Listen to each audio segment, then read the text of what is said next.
है जीवों में श्वसन, ठीक है। आप उसी का मानव का श्वसन तंत्र का डायग्राम बना रहे हैं, ठीक। और हमारे साथ आपको बनाना है, समझ में आ रहा है सबको? चलिए बनाते हैं साथ, समझिए। पहले जैसे पाचन तंत्र बना था वैसे बनाना है।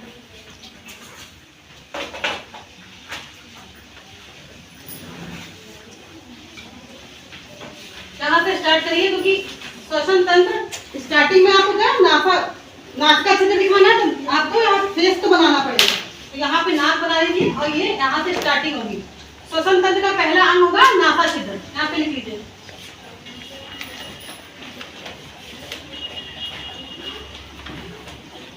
जिसे इंग्लिश में नॉस्ट्रिल कहते हैं।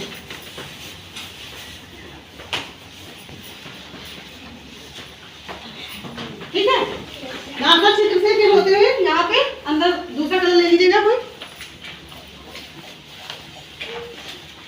ये नासा गुहा, जिसे नेजल कैविटी कहते हैं, ऐसे बनाइए। यहाँ ये होगी नेजल कैविटी। यहाँ पे जो नेजल कैविटी मतलब जो आपका उठा हुआ भाग है, ये आपकी मस्तक और ये नीचे जो अपर लिप है, उस पोर्शन को क्या कहते हैं? नासा गुहा, इंग्लिश में नेजल कैविटी।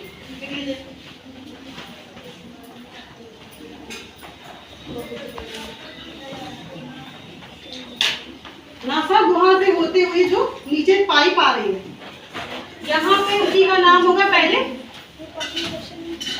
रसदी, या इंग्लिश में फेरिंग्स। क्या कहेंगे? फेरिंग्स। साथ में ड्रा करिए तो आपको इसलिए आप सीख जाओगे। यहाँ पे लिखिए इसको, यहाँ पे ऊपर, यहाँ पे ये हो गया आपका रसदी।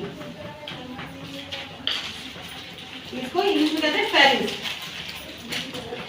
इतना हो गया। फेरिंग्स से नीचे आएंगे तो उसी पाइप को, जो पाइप है यहाँ पे कंठ होता है, आवाज आती है, स्वरयंत्र कहते हैं, ठीक है। तो यहाँ पे उसका उसी पाइप का नाम हो जाएगा लैरिंग्स। क्या होगा नाम? लैरिंग्स या स्वरयंत्र। हिंदी में स्वरयंत्र कहेंगे। यहाँ पे हम लोग स्वरकंठ होता है, लड़कों के निकल आता है ना एप्पल, यहाँ पे थोड़ा सा उभार होता है, यहाँ पे हाथ तक कंपन होता है जहाँ पे बोल रहे हैं, तो इसी पाइप को यहाँ पे नाम है इसका स्वरयंत्र या लैरिंग्स, इंग्लिश में लैरिंग्स कहते हैं। आप लोग हिंदी के नाम से इंग्लिश दोनों लिख लीजिए। अब ये जो पाइप थोड़ा नीचे और आएगी, ये जो पाइप, तो उसका नाम यहाँ पे होगा ट्रैकिया। क्या होगा? ट्रैकिया। हाँ, ये ट्रैकिया। यहाँ पे इसको विंड पाइप भी कहते हैं, और ट्रैकिया की हिंदी है श्वास नली। क्या कहते हैं? श्वास नली। आपकी बुक में श्वास नली लिखा है, तो उसको इंग्लिश में ट्रैकिया कहते हैं, या विंड पाइप भी कहते हैं, मतलब हवा यहीं से जाने के लिए। ये अब बताइए, मेन आपका जो श्वसन तंत्र है, जो अंग है श्वसन तंत्र का, वो है फेफड़े। ठीक है, बताया था। कितने फेफड़े होते हैं? दो होते हैं। वो कहाँ पे स्थित होते हैं? वक्ष गुहा में, थोरेसिक कैविटी में। कहाँ पे होते हैं? तो दो फेफड़े हैं। अब दोनों आप एक साइज के ही बनाना, ठीक है, शंकु के आकार के, मतलब कोन शेप, ऐसे जैसे बनाना। देखो यही शेप और इक्वल दोनों एक साइज के बनेंगे, ठीक है, ऐसे बनाएंगे। और आपकी जैसे बुक में दिया डायग्राम कि आपको एक, क्योंकि जो फेफड़े हैं रिब केज मतलब पसलियों के ढांचे से कवर्ड होते हैं, तो एक हम आपको पसलियों का रिब केज दिखा देंगे, ये वाला, और इसमें अंदर का दिखा देंगे, ठीक है। तो आप ऐसा करना, इसमें पसलियां बना लेंगे।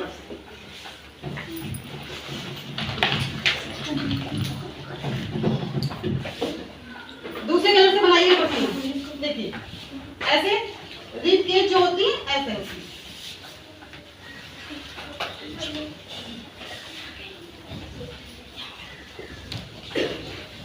क्योंकि जो आपके लंग्स है बहुत ही कोमल होते हैं, तो उनकी सुरक्षा के लिए पसलियों का ढांचा होता है, जिससे कि आपके लंग्स जो सुरक्षित रहें इसके अंदर। अब जैसे यहाँ पे हमने बताया था श्वास नली है, श्वास नली जब नीचे आती है लंग्स के पास पहुंचती है, वो किसमें? दो में डिवाइड हो जाएगी। किसमें? क्योंकि दो लंग्स है तो एक इधर जाएगी बाइफरकेट होके और एक इधर पोर्शन जाएगा। यहाँ पे जो दो में डिवाइड हुई है श्वास नली, इसका नाम बता रहे हैं, क्या होगा नाम बताइए, आपको बताइए।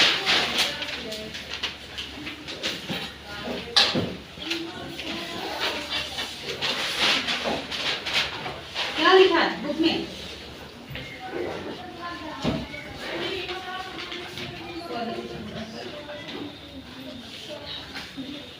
श्वास नली किसमें? श्वसनिया लिखा है।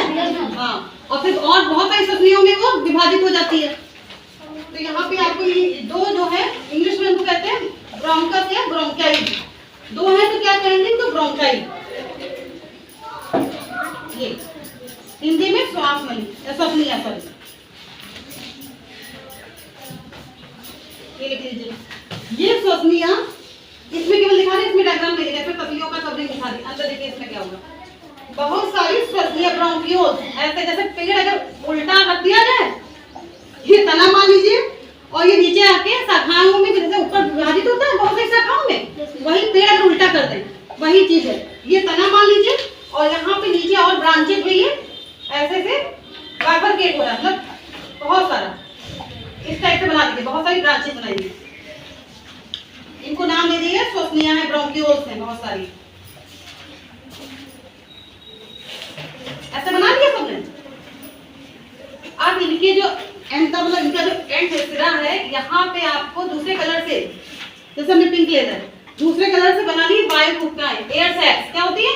जैसे अंगूर के गुच्छे होते हैं छोटे छोटे, ऐसे बना ली। ठीक है, जो आपकी हवा यहाँ से आपने इनहेल की थी वो कहाँ फाइनली आ रही है? इन्हीं में, वायु कुक्काओं में, या एल्वियोलाई कहते हैं। क्या कहते हैं? हाँ, हिंदी में वायु कुक्काएं, इंग्लिश में एयर सैक्स या एल्वियोलाई। यहाँ पे लिखे जा रहे हैं, देखिए वायु, और ये असंख्य होती है, बहुत सारी होती हैं वायु कुक्काएं या एल्वियोलाई या एयर सैक्स। एल्वियोलाई, ये सब जितनी ब्रांचेस हमने ब्रांच करी, सबके इस पे बनाना आपको एंड पे, सिरों पे, जैसे गुब्बारे छोटे छोटे होते हैं वैसे।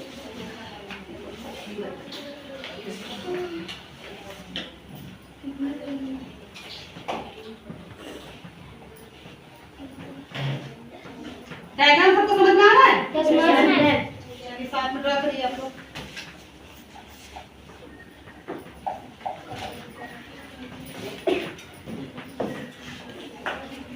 अब देखिए सिंपल, जैसे आपने इनहेल किया एयर, तो अंदर गैस गई, ऑक्सीजन से आपने इनहेल करी है, वो अंदर आएगी पहले नेजल कैविटी, नॉस्ट्रिल्स के थ्रू नेजल कैविटी में।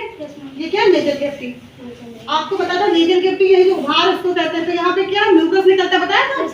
और जो हेयर होते हैं, टाइनी हेयर, उनका काम क्या है कि गंदगी आपके अंदर लंग्स तक ना पहुंच पाए, तो उनको वहीं पे कोई बैक्टीरिया, म्यूकस जो रिलीज होता है यहाँ पे, उसमें वो चिपक जाए, तभी आपकी नाक में थोड़ी चिपचिपा पदार्थ रहता है वो। तो यहाँ से जो आपने किया वो यहाँ पे आता है। फिर उसके बाद आपकी जो पाइप आई है, श्वास मार्ग का श्वसन मार्ग है, उसमें पहला यहाँ पे पहला फेरिंक्स करेंगे। फेरिंक्स के बाद जैसे फेरिंक्स को मतलब ग्रसनी लिखा है, ग्रसनी यहाँ पे फेरिंक्स सामने लिखा है।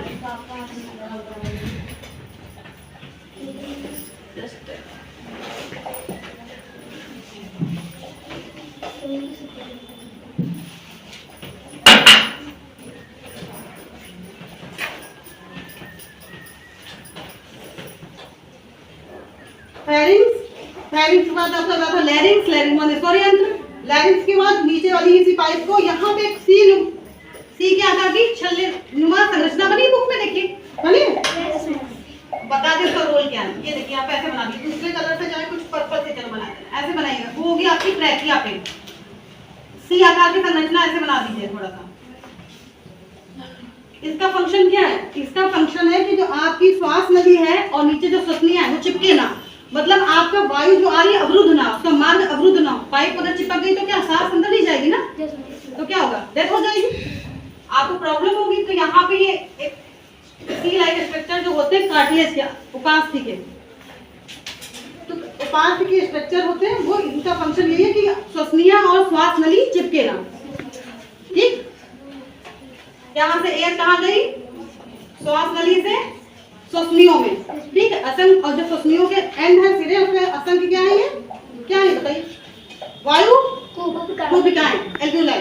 यहीं पे गैसीय आदान प्रदान होता है, मतलब ब्लड होता है वो ऑक्सीजन ले लेता है, हीमोग्लोबिन में जो ब्लड होता है, ब्लड में हीमोग्लोबिन होता है, उसमें ऑक्सीजन मिल जाती है, और जो कार्बन डाइऑक्साइड और लेके आया होता है वो उससे इसको दे देता है फिर से। तो कि एक्सचेंज मतलब गैसीय आदान प्रदान कहाँ पे हो रहा है? वायु कूपिकाओं में। अब मेन एक और रह गया आपका, बताइए क्या रह गया? रिब केज नहीं लिखा हमने ना? हाँ, डायफ्राम, गुड। रिब केज भी लिख दे रहे, इसको मैं रिब जो पर्पल कलर का बनाया है वो क्या बनाया है?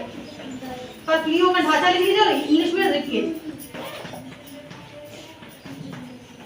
पहले इतना समझिए, फिर पूरी प्रोसेस आपको बताते हैं। ये पसलियों का ढांचा है जिसे इंग्लिश में कहते हैं रिब केज। जैसे देखा होगा तोता कोई पिंजरे में बंद होता है, केज माने पिंजरा होता है, वैसे समझे आपके फेफड़े पिंजरे में बंद है, ठीक। अब मेन एक ऑर्गन रह गया, वो इससे बाहर है लेकिन नीचे उसका फंक्शन बहुत इंपॉर्टेंट है, वो येलो कलर का बना देते हैं। आप लोग भी कलर डायग्राम बनाइएगा, अभी देख रहे हैं, ऐसे बनाइएगा। ये क्या है? अभी अंश ने बताया क्या है?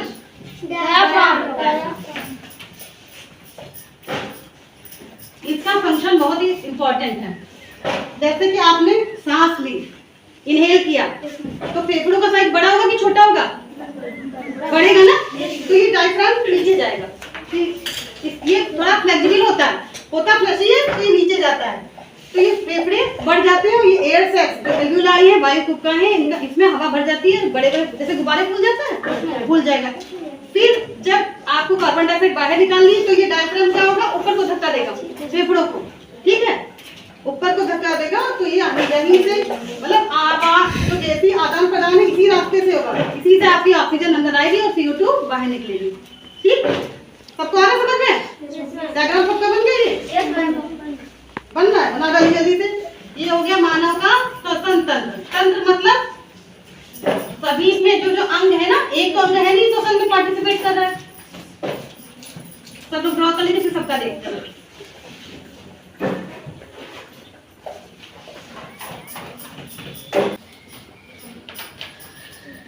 सबने ड्रॉ कर लिया? ये भी आप लिख लीजिए। देखिए सबसे पहले आपको क्या लिखना है? स्टार्टिंग में सबसे पहले क्या है? ये फ्लो चार्ट बना लीजिए। नॉस्ट्रिल क्या है? माने नासा छिद्र, ठीक है, तो हिंदी में भी लिख लो नासा छिद्र। ये फ्लो चार्ट इसका बना लो, नासा छिद्र। नासा छिद्र के बाद क्या है दूसरा अंग? नासागुहा। नासागुहा को क्या कहते हैं? हाँ, नेजल कैविटी। दोनों टर्म लिखिएगा। नेजल कैविटी से फिर कहाँ जाएगी एयर जो आपने ली, इनहेल की है, कहाँ जाएगी? रश्मि। रश्मि को इंग्लिश में क्या कहते हैं बताइए? हाँ, फेरिंग्स। फेरिंग्स क्या? फेरिंग्स। फिर क्या रश्मि के बाद? हाँ, फेरिंग्स और लैरिंग्स लिखना है। सोरियन क्या है? वो आपने बुक में लिख दिया, लेकिन आप लिख लो। सोरियन क्या है? सोरियन। सोरियन या उसको कहते हैं लैरिंग्स। उसके बाद क्या फिर? तो अपनी को इंग्लिश में क्या लिखा है? ब्रोंकाई। वही लिख, दोनों टर्म लिख लीजिए। ब्रोंकाई से फेफड़ों में क्या है? लंग्स में क्या है? वायु कूपिकाएं। किसी में वायु कूपिकाएं भी आप ऐड कर लो। वायु कूपिकाएं लंग्स कहते हैं इंग्लिश में, हिंदी में फेफड़े। लिख लिया वायु कूपिकाएं? यहाँ पे पूरा ऐसे फ्लो चार्ट भी बना लीजिए। एक चीज आपको नहीं बताई हमने, एपिग्लॉटिस। आपकी बुक में मेंशन है। एपिग्लॉटिस मींस क्या? देखिए आप पाचन तंत्र पढ़ चुके हैं, ठीक है, तो यहाँ पे जो ये पाइप आ रही कॉमन होती है, विंड पाइप और जो आपकी फूड पाइप है एक ही है, बाद में अलग अलग होती है, पर यहाँ पे जहाँ पे कॉमन है वहाँ पे ढक्कनुमा संरचना होती है, पत्ती जैसी, ठीक है। जब आप खाना खाते हैं तो माइंड इंस्ट्रक्शन देता है, तो वो क्या होता है? पाइप जो ढक्कन होता है, तो एपिग्लॉटिस कहते हैं, वो किस पे आ जाता है? विंड पाइप पे, कि खाना विंड पाइप में ना जाए, ठीक। उसी एपिग्लॉटिस यहाँ पे लिख सकते हैं। ट्रैकिया पे होती है, मतलब श्वास नली के पास एक संरचना होती है ढक्कनुमा, उसको कहते हैं एपिग्लॉटिस। ये पूछा जा सकता है, यहाँ पे लिखा है। हिंदी में ही लिख लें, दोनों टर्म्स एक ही हैं। एपिग्लॉटिस लिखिए, GLOTTIS, ग्लॉटिस, एपिग्लॉटिस। ये हो गया। कितना लिखा है नामांकित सही से करिए और डायग्राम बिल्कुल अच्छे से रन करिए सब लोग। सबको समझ में आ गया? Yes ma'am. चलिए क्लैपिंग कर दीजिए।